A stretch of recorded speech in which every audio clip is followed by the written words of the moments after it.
Right now, someone is spreading lies about you.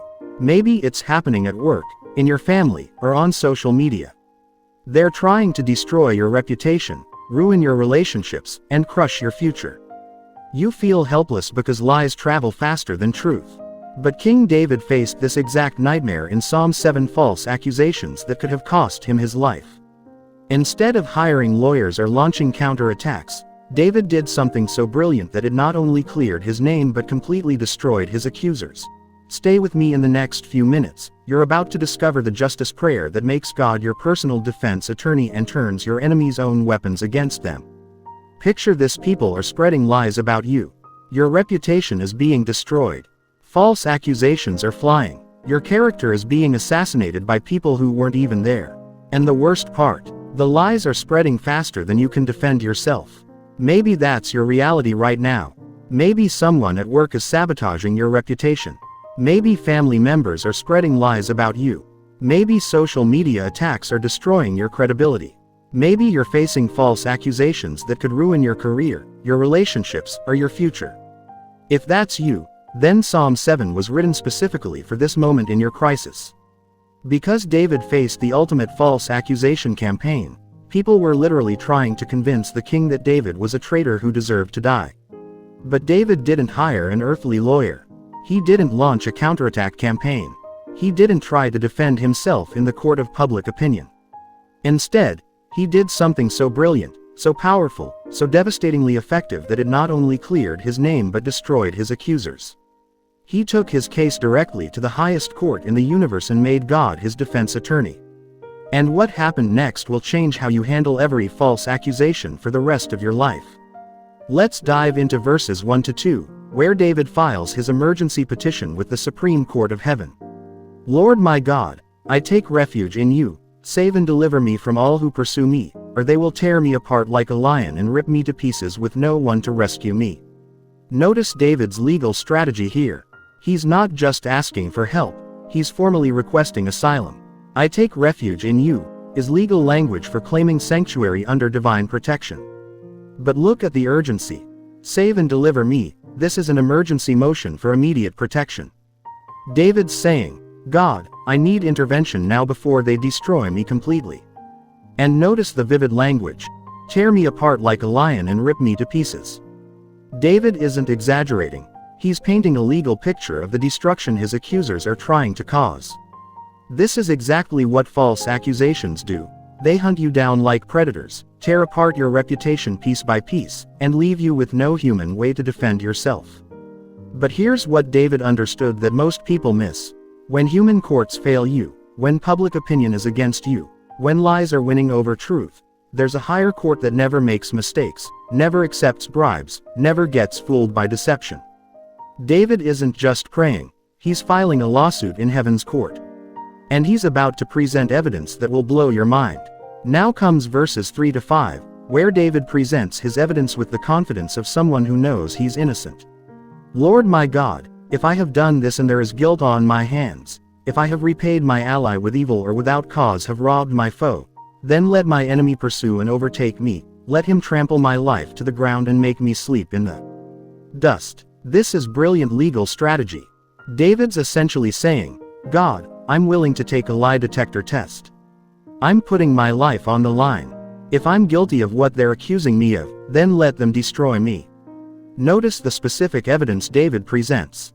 If there is guilt on my hands, no secret sins. If I have repaid evil for good, no revenge or retaliation. If I have robbed my foe without cause, no unjust actions. David's presenting what lawyers call the clean hands defense. He's proving he has the moral authority to ask for God's justice because his own hands are clean. But here's the key. David's not claiming to be perfect. He's claiming to be innocent of the specific charges against him. There's a huge difference. When people falsely accuse you, you don't have to be perfect to ask for God's justice. You just have to be innocent of what they're claiming. You can present your clean hands evidence to heaven's court and demand divine vindication. But watch what David does next. He shifts from defense to offense, and it's absolutely devastating. And then comes verses 6 to 9, where David stops defending and starts attacking. Arise, Lord, in your anger. rise up against the rage of my enemies. Awake, my God, decree justice. Let the assembled peoples gather around you, while you sit enthroned on high. Let the Lord judge the peoples. Vindicate me, Lord, according to my righteousness, according to my integrity, O Most High. Did you catch what just happened? David went from defendant to prosecutor.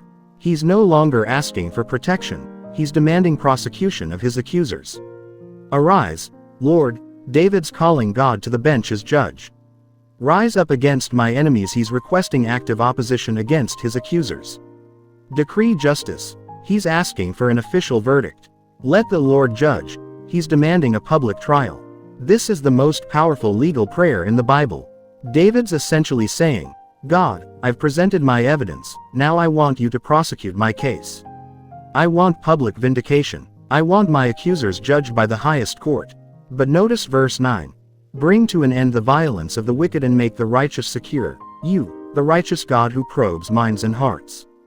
David's not just asking for personal vindication, he's asking God to establish a legal precedent that protects all righteous people from false accusations.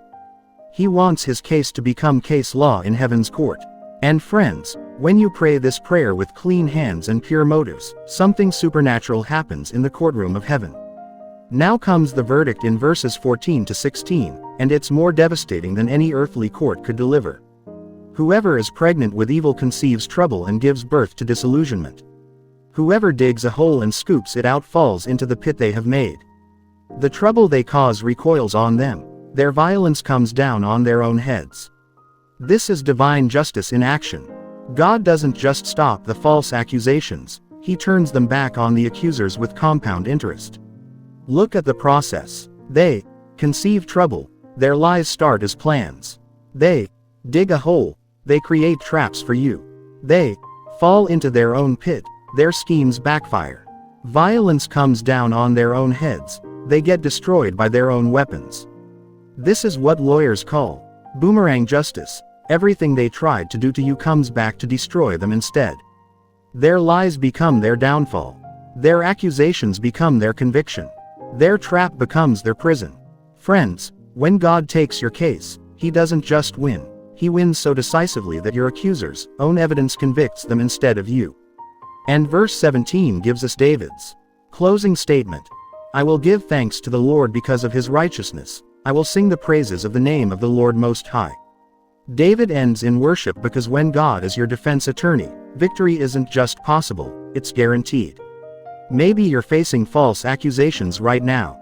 Maybe lies are spreading about you faster than you can correct them. Maybe your reputation is under attack and you don't know how to defend yourself.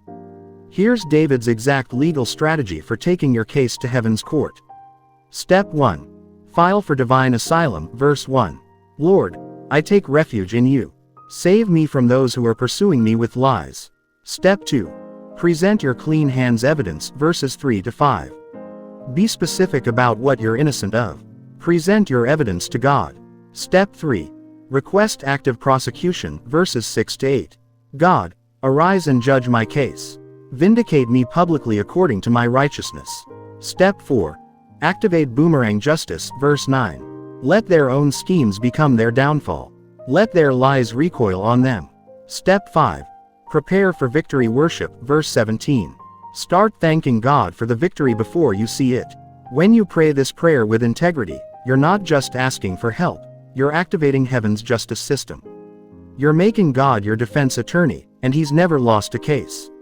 So stop trying to defend yourself in the court of public opinion.